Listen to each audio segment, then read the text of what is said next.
எரிவாயு சிலிண்டர் தட்டுப்பாடு ஏற்பட்டுள்ளதாக எதிர்க்கட்சிகள் வதந்தியை பரப்புவதாக பாஜக செய்தி தொடர்பாளர் நாராயணன் திருப்பதி குற்றம் சாட்டியுள்ளார். திருச்சியில் செய்தியாளர்களிடம் பேசிய அவர், பிரதமர் நரேந்திர மோடி தலைமையிலான மத்திய அரசு இந்த விவகாரத்தில் திறமையாக கையாண்டு எரிவாயு தட்டுப்பாடு இல்லாத நிலையை உருவாக்கியுள்ளதாக கூறினார்.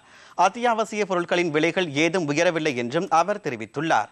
எல்பிஜி சிலிண்டர் போதுமான அளவு கையிருப்பில் உள்ளதாகவும் வணிக எரிவாயு சிலிண்டர் விநியோகத்தை முறைப்படுத்த வேண்டியது மாநில அரசின் கைகளில்தான் உள்ளது என்றும் நாராயணன் திருப்பதி கூறினார்.